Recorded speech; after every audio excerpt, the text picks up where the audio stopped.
네, 내일 새벽이면 상호관세에 대한 구체적인 관세율을 받아볼 수 있게 됩니다. 그런 가운데 간밤 암호화폐 시장은 나름의 반등 기조를 보였는데요.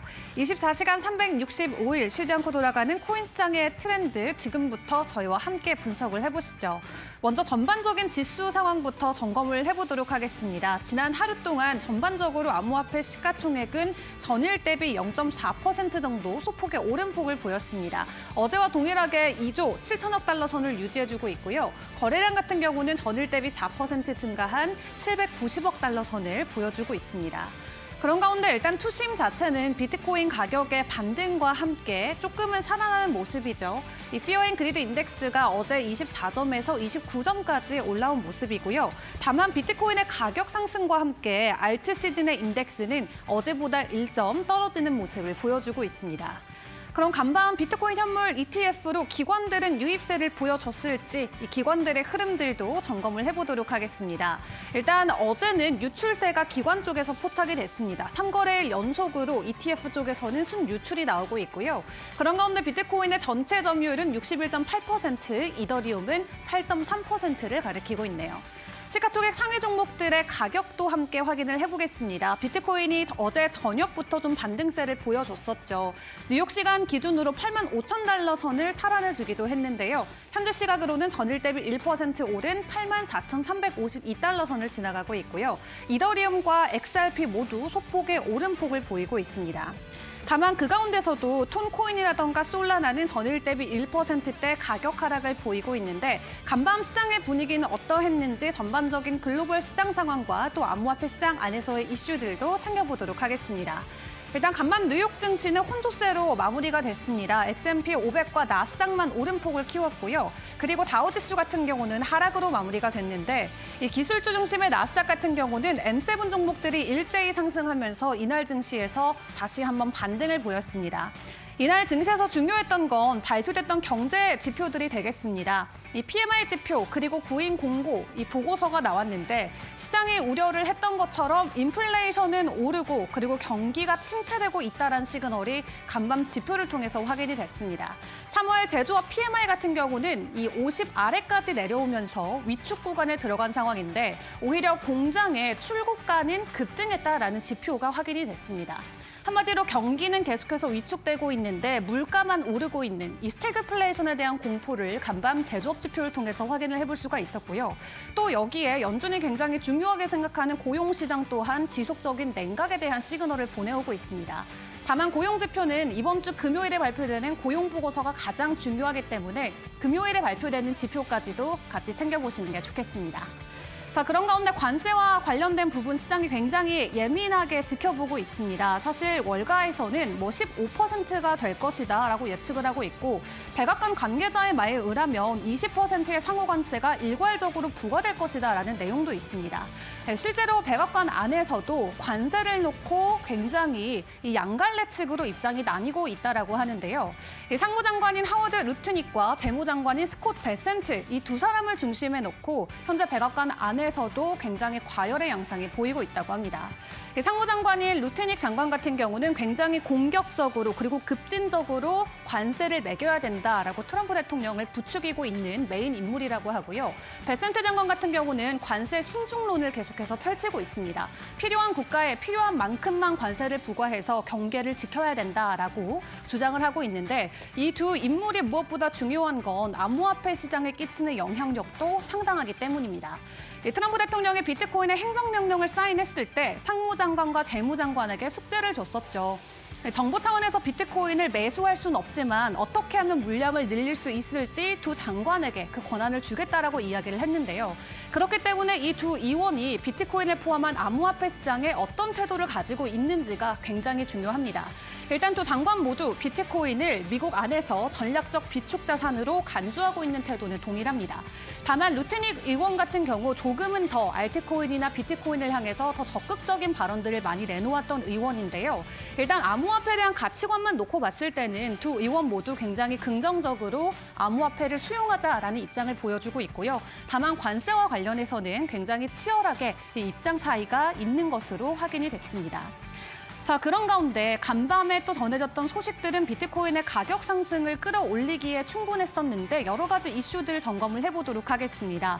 최근에 에릭 트럼프가 지속적으로 비트코인과 관련된 발언을 내놓고 있는데 이 미국 시간으로 현지 시간 새벽 6시 팍스뉴스에 나와서 인터뷰 진행을 합니다. 근데 여기에서 비트코인과 관련해서 비트코인이 최고의 가치 저장의 수단이다라고 극찬의 말을 남기기도 했는데요. 이렇게 트럼프 일가가 비트코인에 관심을 갖게 된 배경에 대해서 설명을 해줬습니다. 미국의 대형은행 5곳이 트럼프 가문의 계좌를 일방적으로 폐쇄했다라는 사건을 이야기를 하면서 이렇게 기관들이 집중적으로 매수하고 있는 은행들은 굉장히 신뢰를 할 수 없는 곳이다라고 불만을 토로하기도 했습니다. 그렇기 때문에 은행들이 사실 본인들의 계좌를 차단하기 전까지 크립토 세계에 발들릴 생각도 안 했었다라고 하는데 이 탈중앙화가 보장된 비트코인과 암호화폐와 말로 앞으로 미래 금융의 표본이다라고 이야기를 다시 한번 했고요. 구체적으로 어떤 은행들이 본인들의 계좌를 막았는지도 이름을 밝혔고 이들 은행권들에게는 현재 이 추가적인 소송을 진행할 예정이라고 합니다. 일단 에릭 트럼프가 다시 한번 비트코인의 가치에 대해서 좀 추켜 세우는 멘트들이 간밤에 나오면서 시장에서는 긍정적인 이슈로 받아들이기도 했고 또 다른 트레이드 파이로 불리는 카드사죠. 마스터카드 같은 경우도 비트코인과 관련돼서 추가적인 소식을 간밤 전해왔습니다. 현재 전 세계 35억 명의 사용자들을 대상으로 비트코인과 암호화폐 결제를 지원하겠다고 합니다. 지금도 스테이블코인이나 여러 가지 사업들을 영위하고 있는데 피드사들이나 카드사들이 이제 더욱더 적극적으로 암호화폐를 수용하는 모습들을 보여주고 있는데요.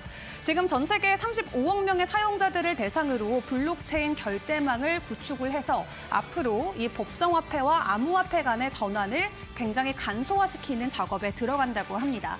훨씬 더 빠르고 또 수월하게 이 암호화폐를 통한 결제가 이뤄진다면 사용량이 증가될 수 있고 또 그 안에 유동량까지도 증가가 될 수 있겠죠. 긍정적으로 지켜볼 수 있는 두 번째 이슈였고요.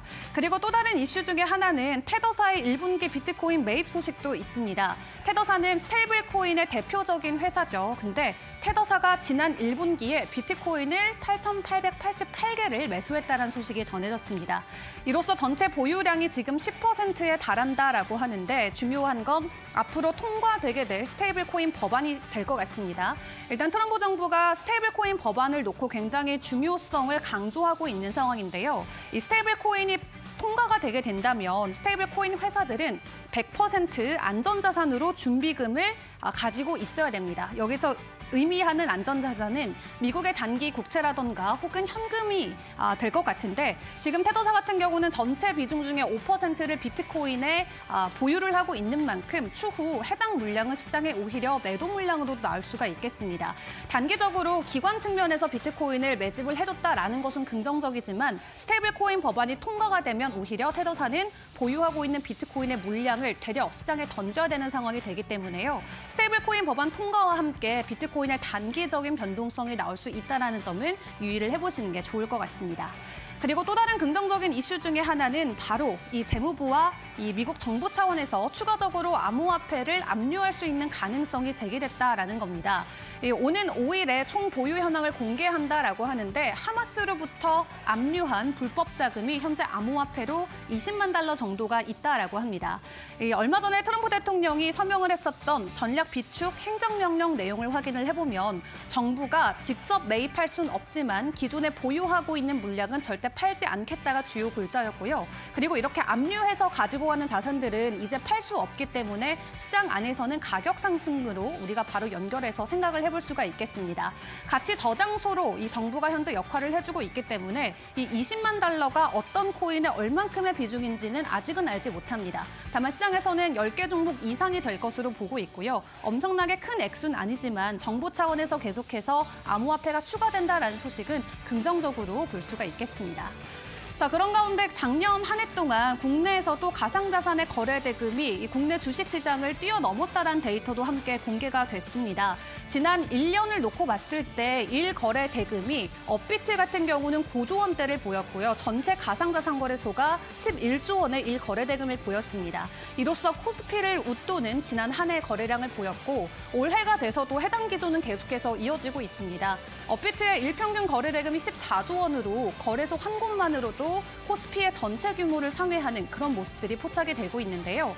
여기에 트럼프 행정부의 적극적인 비트코인 수용안 덕분에 이 국내에서도 지속적인 비트코인과 암호화폐 투자의 열기가 이어지고 있는 것 같습니다.